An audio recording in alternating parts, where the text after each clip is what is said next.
All right, I'm Rodney Blu, and I'm joined every month by two of the greatest proponents of our local arts and culture and communities. Who we got? Bry Chanel. I'm Narco. Man, and we're just gonna break this open for discussion, man. One of the biggest news stories this past month, well, at least late August, it brought us to speculation and finally the confirmation that Uber Technologies will be bringing their newest corporate headquarters to our beautiful and beloved Dallas, Texas. With them, they allege 3,000 jobs and a $400 million annual payroll, an average salary of like $100,000 a year. Appropriately, its new home will be located inside the Epic, one of the many, part of this, ongoing trend that's happening in Deep Ellum already. We have this, we've had this ongoing story about the changing of the tide and how the landscape is changing, and Uber's arrival, is just kind of seals the deal for that. One of the attorneys on the deal reported that Uber intends to occupy 2 other large parcels of land as well, including the current location of Lizard Lounge. Ultimately, they hope to have a 5-building complex in Deep Ellum, and what helped them ultimately close the deal was a reported $36 million in government incentives that Dallas received from the federal government, man. And I'm just interested from y'all's perspective. We've talked at length, we've waxed poetic, we've spoken highly and lowly of the changes that are happening in Deep Ellum and all around Dallas, and there's no way to keep up with how fast things are changing.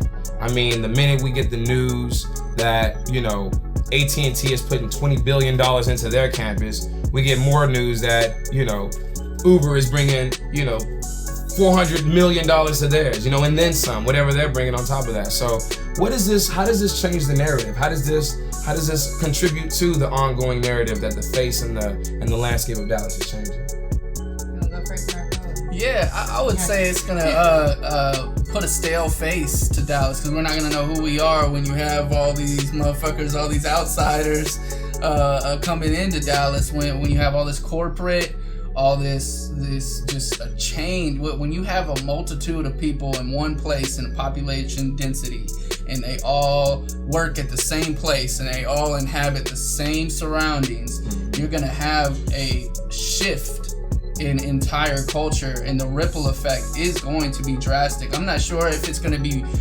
better or worse for the culture, but I think as residents and Dallasites, we should be maybe concerned that some multi-billion-dollar, million-dollar, whatever, however, shit ton of money is going into Dallas, but not necessarily for Dallas's best outcome. They're just, hey, we're choosing here in this location. We're gonna have buildings. We're gonna have a bunch of jobs, but we're gonna bring our people. Right. Just as much as we are opening jobs, and we are gonna, try and extend the hand. I feel like too much money in one spot can be dicey.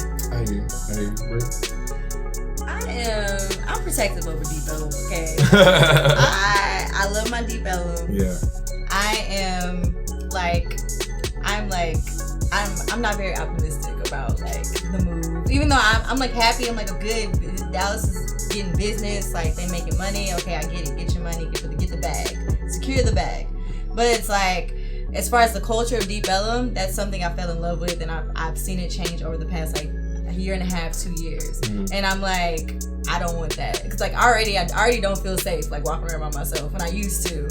Right. So it's I feel like the culture is drastically gonna change. I'm not 100% if that's gonna be for the better or for the worse. Right. So, but all I know is that the local, I think it'll affect the music scene, of course, because then they're gonna be looking to putting in more consumer-based businesses, such as coffee shops and just random storefronts, and more things to appease corporate living, because that's what they're bringing here. So are we resilient enough in our culture to stand our ground?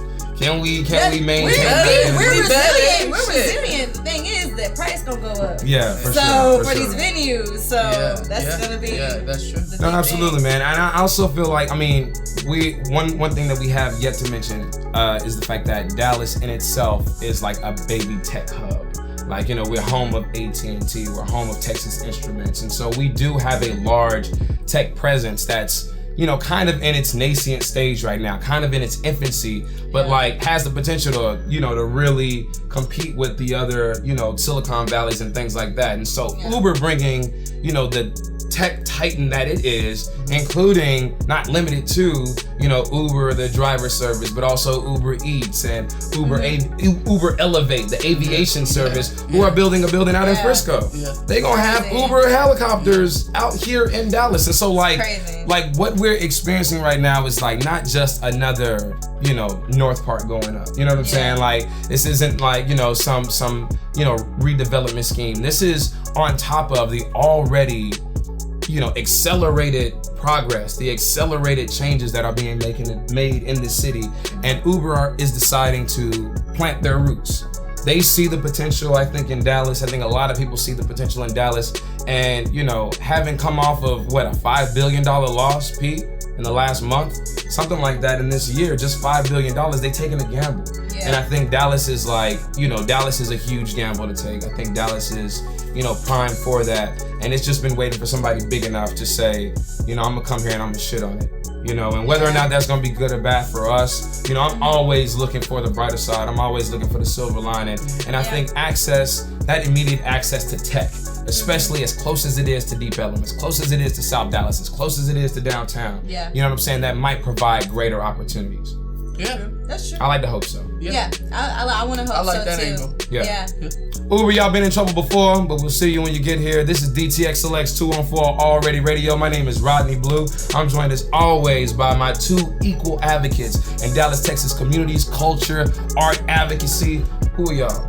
This is Bry Chanel. I am Narco. And this is DTXSelects 204 on Already Radio, powered by Central Track. Say already. Already. We'll be right back.